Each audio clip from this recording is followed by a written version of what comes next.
धर्म प्रचार के लिए बहुत बड़ा काम करते हैं। दोनों पति पत्नी, श्रद्धा बहुत है, ताली बजाइए इनके लिए।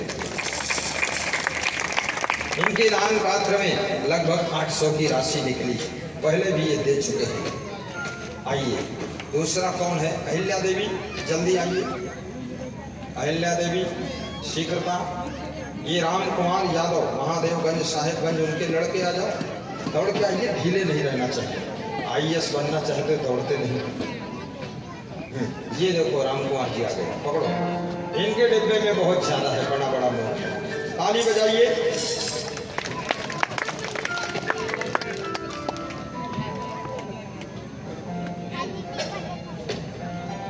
अहिल्या देवी किधर गई? चलो, आरती देवी, अहिल्या देवी का डब्बा तुम ले जाओ। चलो, ताली बजाओ। आप कुछ माता बहनें बहुत सीधी है, वो समझ नहीं पाती किसको बुलाना, लेकिन श्रद्धा है। हमारे गोलो मंडल साहब को माइक दीजिए और 2 मिनट उनका संदेश सुनिए और ताली बजाकर पहले अभिनंदन कर दीजिए उनका।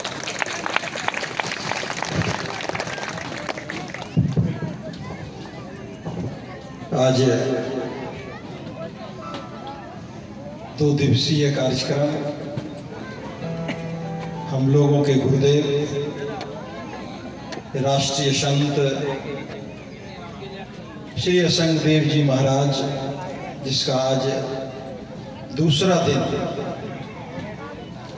अमृतवाणी से यहाँ पर इस इलाके में अमृत वर्षा करने का काम किए हैं।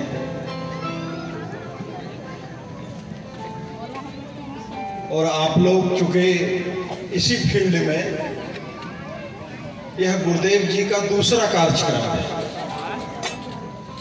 इसलिए हम लोगों से इनका जीवन छुपी हुई नहीं है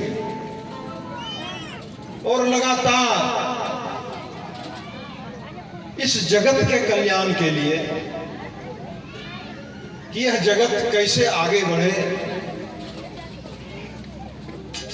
जो आज वर्तमान परिस्थिति है इस देश और दुनिया की,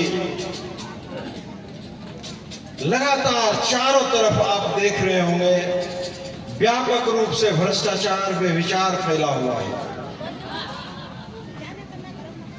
और उस वातावरण में इस तरह के सत्संग का समायोजन होना, उस भ्रष्टाचार और व्यभिचार से हम लोग मुक्त कैसे हों, इसको लगातार बताना। मैं तो आयोजक मंडल को भी अपनी तरफ से साधुवाद देता हूं कि उन्होंने इस साल जो 2025 का साल, हर साल 5-7 कार्यक्रम जिले में हो जाता था, लेकिन गुरुदेव जी का इस जिला में यह पहला कार्यक्रम इस बार हुआ है। इसलिए भी मैं उनको अपने तरफ से साधुवाद देता हूं कि निश्चय ही आपने इस जगत के कल्याण के लिए, इस जिले के कल्याण के लिए आपने इस तरह के प्रवचन का आयोजन करके निश्चय ही बहुत बड़ा काम आपने किया है। साथ ही मैं कहना चाहूंगा, जो गुरुदेव जी के प्रवचन का सार था आज का,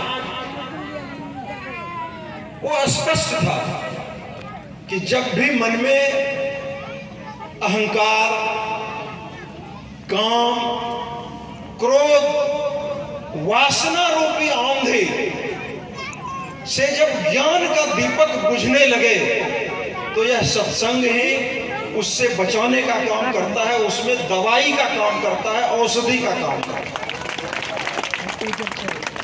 और गुरुदेव जी तो बराबर कहते हैं कि नीति शास्त्र में लिखा हुआ है,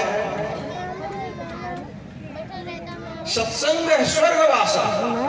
सत्संग में आने का मतलब होता है कि हम लोग स्वर्ग में जो सुविधा, सुख मिलता है, वही सत्संग में सुविधा और सुख मिलने का काम होता है।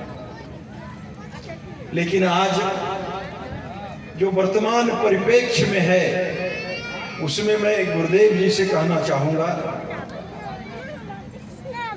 कि चूंकि हमारा देश जो है वह युवाओं का देश है, लेकिन आज के युवा इस सत्संग को, जो हमारा आध्यात्मिक दुनिया है, उसको सिर्फ वृद्ध लोगों के लिए, बूढ़ों के लिए छोड़ देने का काम है।